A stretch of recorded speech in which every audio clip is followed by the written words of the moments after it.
Ave Maria, gratia plena,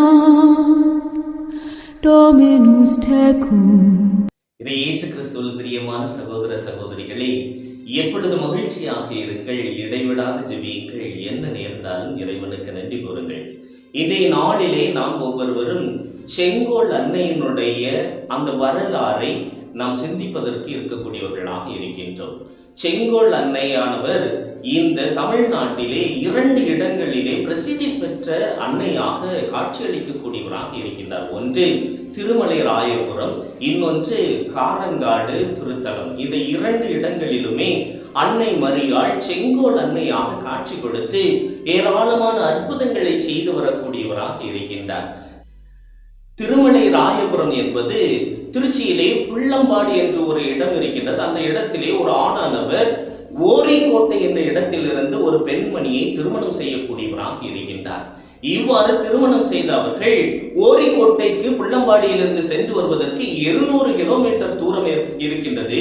இந்த 200 kilometre தூரத்தையும் நடந்தே கழிக்கக்கூடியவர்களாக இருக்கின்றார்கள். காட்டு பாதையிலே பயணிக்கின்ற பொழுது ஒரு முறை தன்னுடைய மனைவியையும் இந்த கணவரானவர் அழைத்து ஓரிக்கோட்டையை நோக்கி செல்லுகின்ற பொழுது இந்த ஒரு குறிப்பிட்ட காட்டு பகுதியிலே ஒரு மரத்தடியிலே இவருக்கு தீராத வயிற்று வலியானது ஏற்படக்கூடியதாக இருக்கின்றது.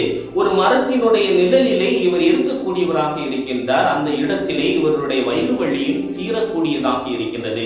ஆகவே இந்த இடத்தை அவர் உணர்கின்ற பொழுது அவருடைய உடலிலே மாற்றத்தை காணக்கூடியவராக இருக்கின்றார். குழந்தை பாக்கியம் இல்லாத அந்த பெண்மணியானவர் அந்த இடத்திலே நான் இருப்பேன், இங்கிருந்து நான் வர விரும்பவில்லை, இந்த இடம் புனிதமான ஒரு இடமாக இருக்கின்றது என்று உணரக்கூடியவராக இருக்கின்றார். ஆகவே மக்களினுடைய துணையோடு அந்த இடத்திலே ஒரு குடிசை போட்டு அங்கே தங்கக்கூடியவர்களாக இருக்கின்றார்கள்.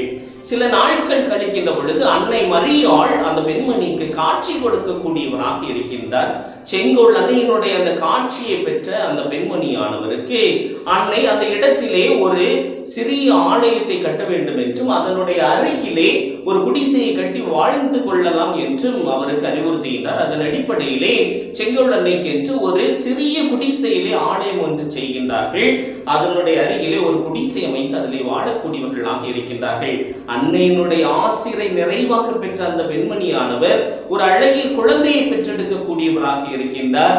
அந்த குழந்தையிலிருந்து வந்த அந்த சமூகம்தான் திருமலை ராயபுரத்திலே வாழக்கூடிய அத்தனை மக்களும் என்று எண்ணுகின்ற பொழுது மிகுந்த மகிழ்ச்சி அளிக்கக்கூடியதாக இருக்கிறது.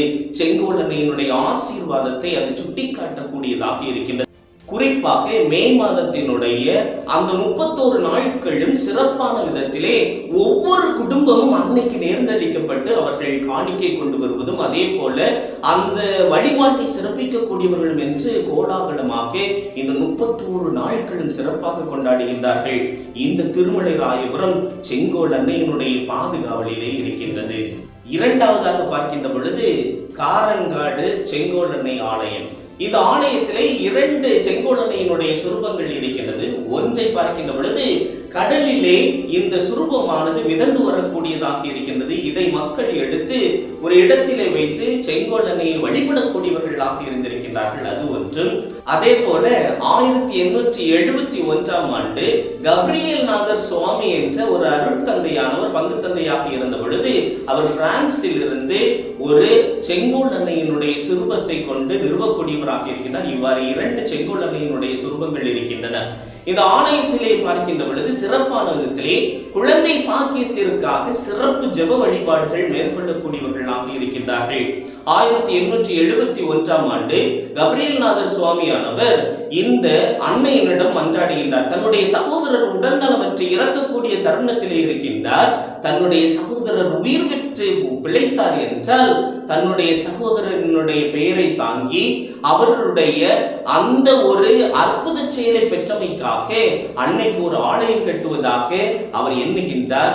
தன்னுடைய சகோதரரும் உயிர் பெற்று உயிர் காக்கப்படக்கூடியவராக இருக்கின்றார்.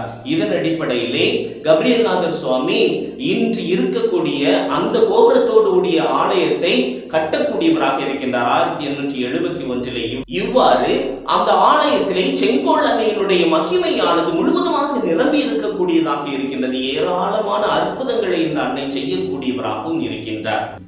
மேலும் சிறப்பான விதத்திலே முத்துப்பட்டினம் பங்கு சேத்திடல் கிராமத்திலே சப்பானியாக பிறந்த ஒருவருக்கு இந்த செங்கோல் அன்னையினுடைய அந்த ஆசிரை பெற்று இந்த அன்னையினுடைய பரிந்துரையின் காரணமாக அவர் எழுந்து நடந்த ஒரு நிகழ்வானது இன்றளவும் இந்த காரங்காடு பகுதியிலே செங்கோல் அன்னையினுடைய புகழை பறைசாற்றும் விதத்தில் அமைந்திருக்கின்றதாகவே இந்த செங்கோல் அன்னையினுடைய ஆசிரை நிறைவாக பெறுவோம். அவருடைய பரிந்துரை வழியாக இறைவனுடைய அருளையும் நிறைவாக பெறுவோம். இறைவன் நம்மை தொடர்ந்து ஆசீர்வதிக்கட்டும்.